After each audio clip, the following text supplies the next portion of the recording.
When Amanda looked into the communion cup, she didn't see wine. She saw something that made her freeze. And when she refused to drink, the pastor's reaction exposed a secret he had been hiding for years. The cup trembled in her hand. Amanda didn't understand why at first. Her fingers were steady, but something inside her refused to be calm. She looked down, and everything in her went cold.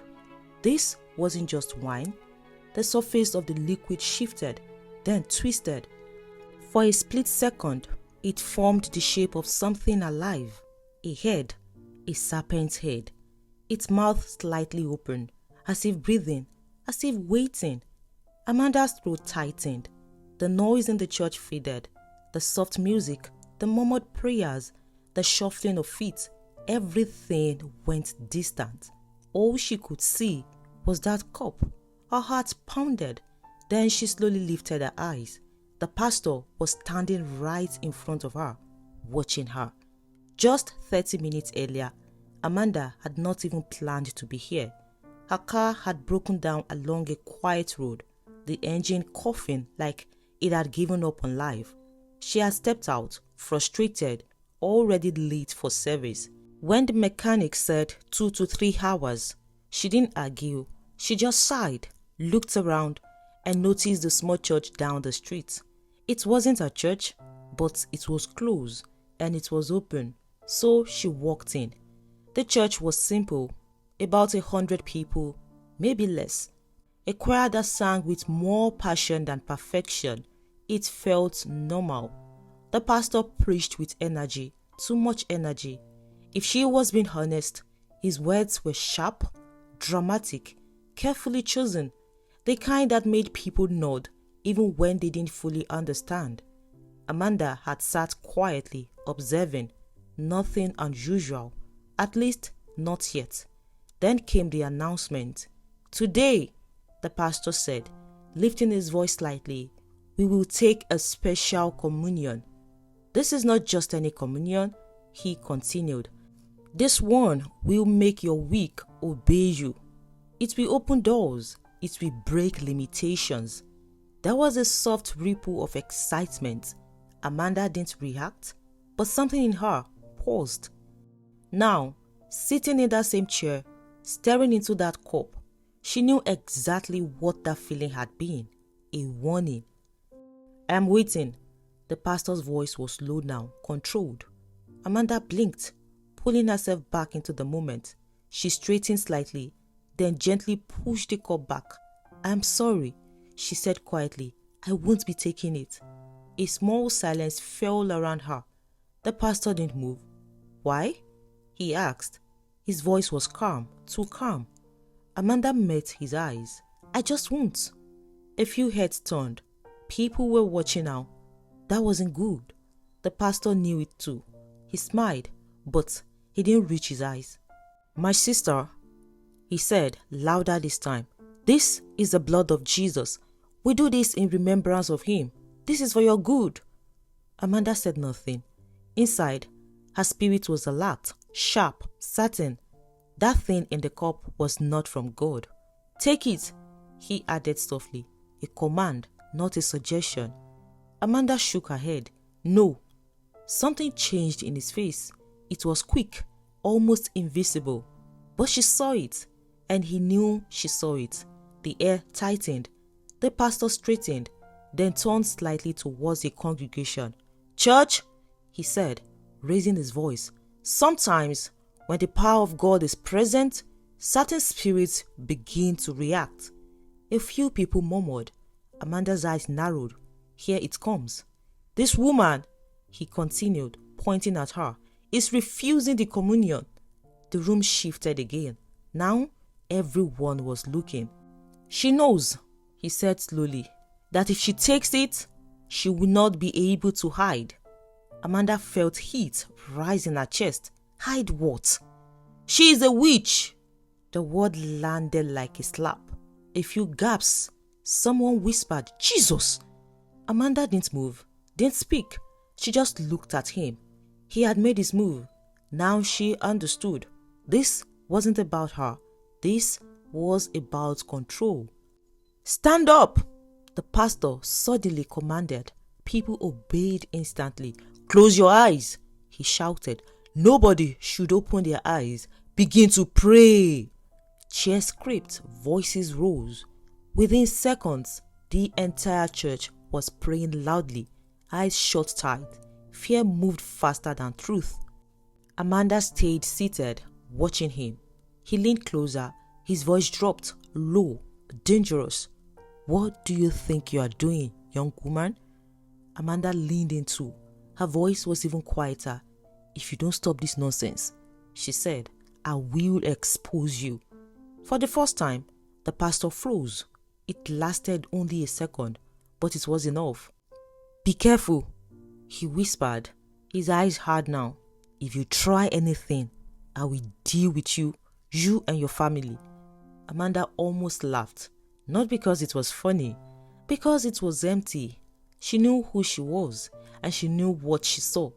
He stepped back quickly, lifting his voice again. "This is not an ordinary case," he shouted. "She is an agent of darkness sent here to distract us." The prayers grew louder, desperate, blind. That was it. Amanda stood up. "Enough!" Her voice cut through the noise, sharp, clear, real. Some people opened their eyes, just a few, then more. She picked up her bag. "You're a fake pastor," she said, looking straight at the pastor. The room went still. Then she turned and began to walk. "Stop her!" the pastor barked. "Close the door!" Ushers rushed forward. One of them reached for her. Amanda turned sharply. "Don't touch me." Her voice wasn't loud, but it carried something else, something that made the usher hesitate. "If you come close," she said, her eyes locked on his, "you won't like what happens next." The usher stepped back immediately. The doors were shut. The tension snapped. Amanda exhaled slowly, then turned, not towards the exit, but towards the altar. The pastor frowned. "What are you doing?" She didn't answer. She walked straight up, reached for the microphone, and took it. Before anyone could react, she pulled out her phone, tapped the screen, and went live. "Recording. Everyone needs to see this," she said. Her voice was steady. No fear, no hesitation. The pastor moved towards her. "Give me that mic!" She stepped back. "No." People were fully awake now, watching, listening. Something had shifted. "This man," Amanda said, turning the phone towards him, "is not a pastor." Silence. Heavy, uncomfortable. "He is a ritualist." Gasps. "He didn't start this church to serve God. He started it because he wanted money, fast money." The pastor lunged forward. She moved again, quick, controlled. "He went to learn how pastors preach," she continued. "He copied their messages, practiced their tone, their style." Her voice grew stronger, sharper. "And then he went back to get power from his father," she said, "a dark traditionalist." The room felt smaller, like the walls were closing in. "That power is what he uses to attract you all to this church, to perform fake miracles, to keep you tied here." The pastor stopped moving, just staring. "And that communion?" Amanda lifted her hand slightly, as if she's still seeing it. "It's not from God." Her voice dropped, dead serious. "It is used to take from you." A ripple of fear moved through the room. "To drain your blessings, to tie your life to this place." People began stepping back, some shaking their heads, others whispering. "I saw it," she said. "The moment he brought it, I saw what was inside." Her eyes swept across them. "One of you should have seen it too, if your eyes were spiritually open." The church broke suddenly, like something invisible had snapped. The pastor tried again. "Don't listen to her." But his voice didn't carry the same power anymore. No one moved towards him. Amanda lowered the microphone slowly, looked at him one last time, then dropped it and walked out. By the time she reached her car, the mechanic was just finishing up. Perfect timing. She didn't speak much, just paid him, got in, and drove off. A few minutes later, a truck sped past her. Too close, too fast. Her car swerved slightly, then steadied. Amanda's grip tightened on the steering wheel. She exhaled, slowly. That's how you want to play? When she got home, the front door was open. She stepped inside and froze. Her younger brother, David, was on the floor, half-dressed, muttering, laughing, crying all at once. Amanda didn't panic. She just watched him, calm, focused. "David?" He didn't respond. She walked closer, knelt beside him, placed her hand on his head. "I know where this is coming from." Her voice was steady, certain. She closed her eyes and prayed, not loudly, just words, simple, sharp, direct. David's body jerked once, then went still. Seconds later, he collapsed into sleep. Amanda sat back, quiet. This wasn't new. She had seen it before, in dreams. Moments where she laid hands on people and they were healed. Now she understood, not fully, but enough. Her eyes opened slowly. This is not over. Across town, inside a small church office, Pastor Jack was alone, now pacing, restless. His phone was in his hand. He had seen the video, watched it more than once, paused at certain moments, replayed others. That moment, the one where she said everything, clear, confident, detailed. He stopped pacing. His jaw tightened. "How?" he muttered. "This wasn't supposed to happen. Not like this." He had handled situations before. People who questioned, people who doubted. It never got out of hand, never got public. But this was different. No! By nightfall, the video was everywhere. Amanda didn't even have to check. Her phone wouldn't stop vibrating. Messages, calls, notifications stacking on top of each other like something urgent was trying to break through. She sat on the edge of her bed, staring at the screen without opening anything. She already knew. Once truth enters the open, it doesn't whisper, it spreads. In the living room, David was still asleep. Amanda stepped out of her room and stood over him for a moment. His chest rose and fell normally now. No strange movements, no muttering, peace, but not the kind that stays. Her phone buzzed again. This time, she picked it up. One glance at the screen, thousands of views, then tens of thousands. Comments pouring in faster than she could read. Some believed her, some didn't. Some called her brave, others called her dangerous. But one thing was clear. People were watching. She dropped the phone beside her. "Good," she muttered. "Let it spread. Let it reach everyone. Let it burn everything that needed to be exposed." The light flickered, just once, then went steady. Amanda's eyes lifted slowly. That wasn't electrical. That was something else. A soft breeze moved through the house, but the windows were closed. Amanda stood still, listening. A faint whisper brushed past her ear, too low to understand, but too close enough to feel. She didn't move, didn't panic. "You've started something," she said quietly into the empty room. "So don't hide now." Silence. Then, a sudden crash from the kitchen. Amanda turned sharply, walked towards it, each step measured, careful. A plate lay shattered on the floor. No one there. She crouched slightly, staring at it, then shook her head. Childish. Another sound, this time from behind her.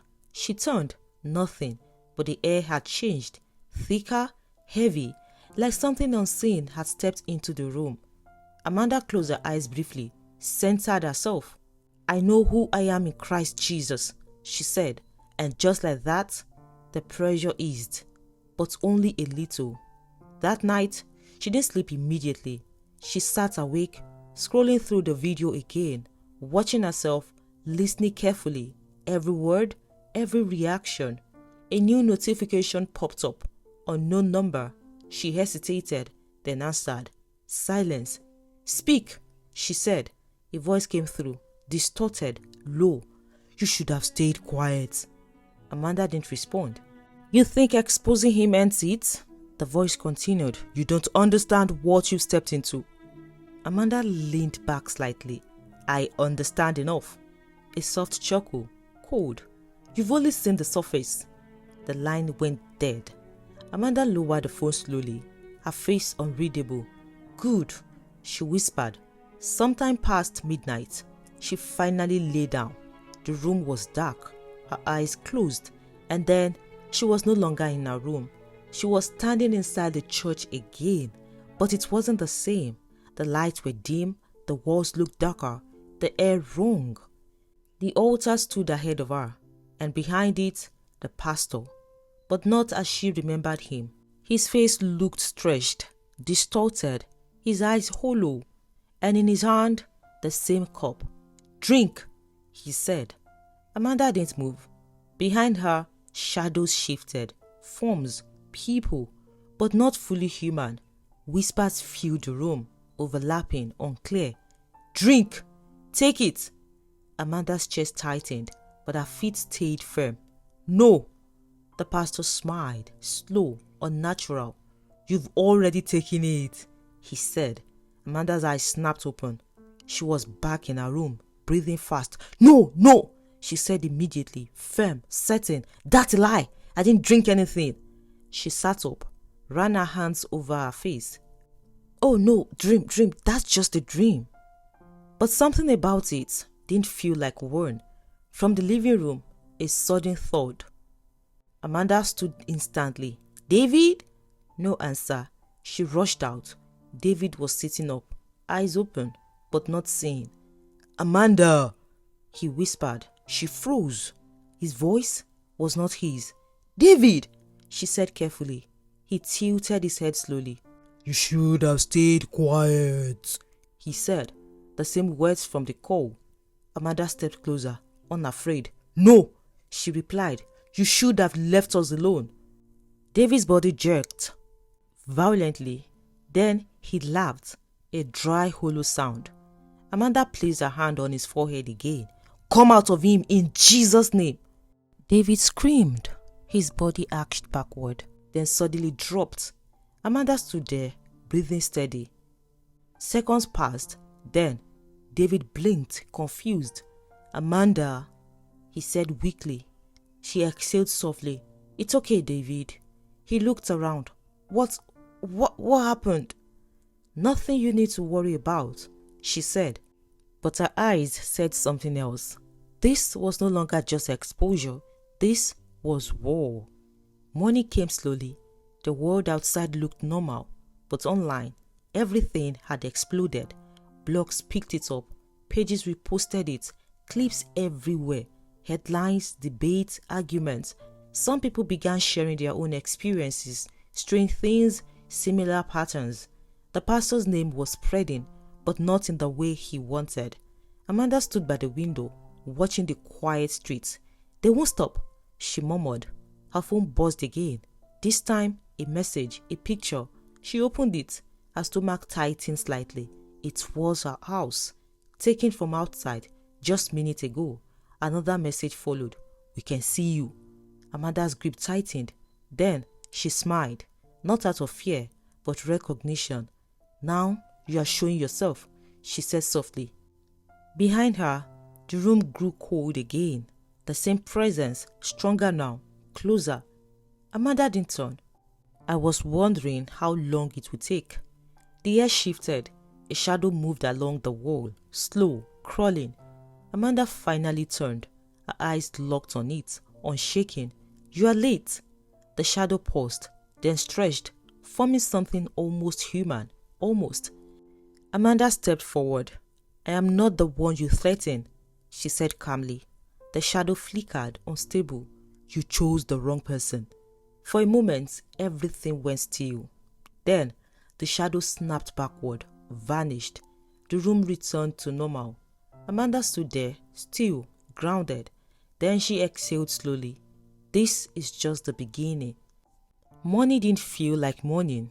The sun was out. The street looked normal. Neighbors passed by like nothing had shifted. But inside Amanda's house, something had already changed. Amanda stood by the window, watching the compound gates. still, focused. Then a knock, sharp, unexpected. Amanda didn't move immediately. She just listened. Another knock, this time louder. She walked to the door, paused, then opened it.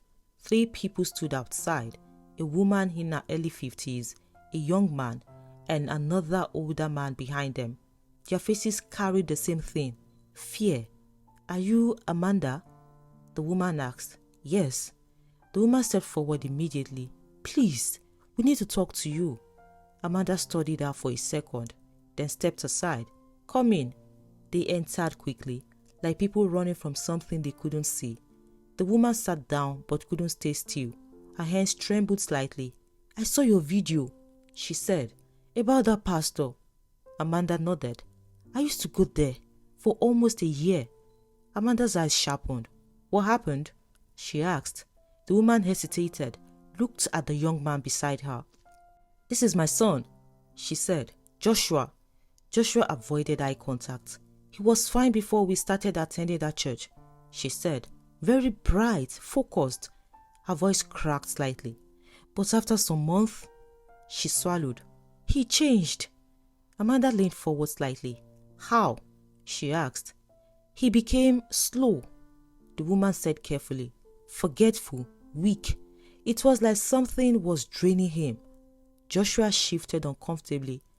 "The pastor kept insisting we take that special communion," she said, her voice shaking. "But each time my son took it, he got worse." Amanda's jaw tightened. The older man finally spoke. "I am her brother," she said. "We thought it was just stress, or maybe spiritual attack." He shook his head slowly. "We didn't know until now." The woman nodded, tears forming in her eyes. "When I saw your video, everything made sense." Amanda stood up slowly, walked to the table, then turned back to them. "You're not the only ones," she said. Amanda picked up her phone, opened her messages. "Since last night," she said, "I have received over 50 messages." She turned the screen towards them. Different people, different pattern. The room went still. "He's been doing this for a while," Amanda continued. "Longer than we think." Joshua finally spoke, softly.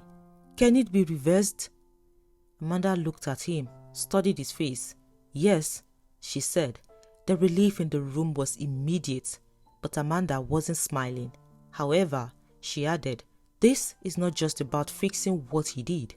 They all looked at her. "This man won't stop," she said. "Not unless he stopped completely." The older man frowned. "But you already exposed him." Amanda shook her head. "No, what happened yesterday was just a crack." She walked closer, her voice steady. "We need to break everything." Before anyone could respond, another knock. This time, slower. Amanda turned. Something about this one felt different. She walked to the door again, opened it. A single man stood outside, dressed neatly, calm. "Good morning," he said politely. Amanda didn't respond, just watched him. "My name is Mr. Casey," he continued. "I'd like to speak with you." Amanda leaned slightly against the door. "What about?" He smiled faintly. "About the pastor." Amanda's eyes narrowed. "You can talk from here," she said. Mr. Casey's smile didn't change. "I don't think that would be wise." Amanda didn't move. "Say what you want to say." A brief pause. Then, his tone changed slightly. "You've caused quite a disturbance," he said. Amanda tilted her head. "Good." He studied her, then nodded slowly. "You are bold," he said. "I'll give you that." "And you are wasting your time," Amanda replied. The air shifted, subtle but real. Mr. Casey took a small step forward. "You should be careful," he said. "There are things you don't understand." Amanda stepped forward too, closing the gap. "Then explain," she said.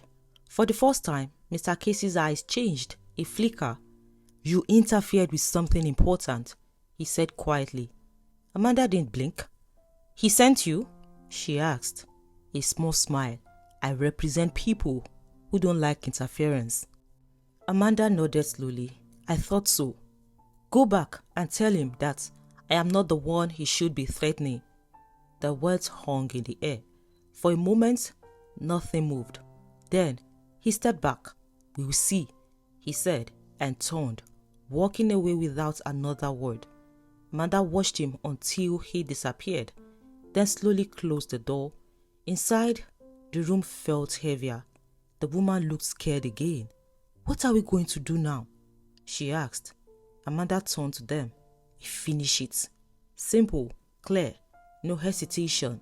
Outside, the street remained quiet, but far away, in the dark room, the pastor sat, watching the video again, his face calm, too calm. Then he smiled. Let her talk, he muttered. He picked up his phone, dialed the number. It's time, he said, and ended the call. Back in Amanda's house, the air tightened once more. Something was coming, and this time it wasn't hiding. Night came quietly. Amanda didn't turn on the lights. She sat in the living room, still, focused, waiting. David was asleep again, this time peacefully. But Amanda knew better. Peace doesn't come after exposure without a response. They will come, she said under her breath, and as if on cue, the air shifted. The same pressure from the night before, but stronger, heavier. Amanda stood slowly. Enough hiding, she said. The temperature dropped. A low whisper filled the room. Then another, then many. The walls seemed to breathe, and then they appeared.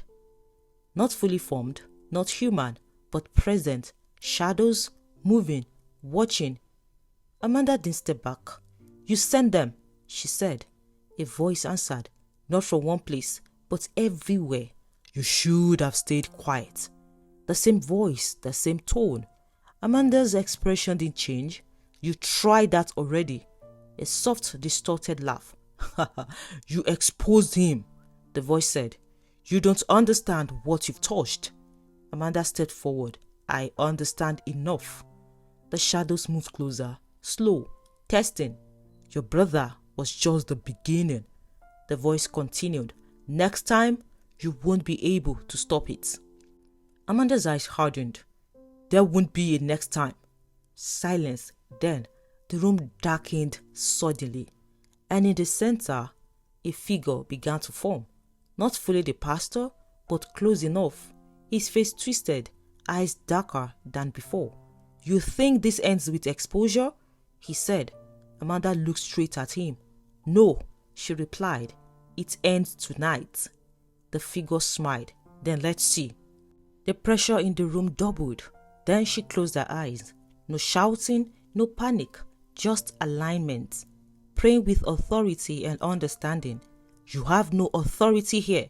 He that is in me is greater than the one in the world. The air vibrated. The shadows pushed forward, but stopped. Like something invisible blocked them. Amanda opened her eyes. This house is not yours, she said. These lives are not yours. The figure flickered. You are one person, it said. You can't stop this. Amanda stepped closer. I am not alone, for God is with me. The words landed differently, heavy, certain. The room shook slightly. The shadows recoiled, then attacked, fast. The pressure slammed into her like a wave. Amanda staggered, but didn't fall. She stood firm. You are finished, she said. Not loud, but final. The figure screamed. Not human, not controlled. The shadows twisted violently, then cracked, like something breaking from the inside. Amanda lifted her voice slightly. Every hold you have, break now in the mighty name of Jesus Christ. The room exploded with movement. Then suddenly, silence. Everything stopped. Gone. The air cleaned instantly, like nothing had been there. Amanda stood still, breathing steady, then slowly lowered her hand. It's over. Behind her, David walked out. What just happened? She asked quietly. Amanda turned. Nothing that can stay. David looked around. It feels different. Amanda nodded. Because it is. Across town, the pastor woke up suddenly, sweating, shaking, Something was wrong, very wrong. He tried to stand, but his legs gave way. His voice trembled. What is happening? The power he once felt was gone, completely. He screamed, but no one answered.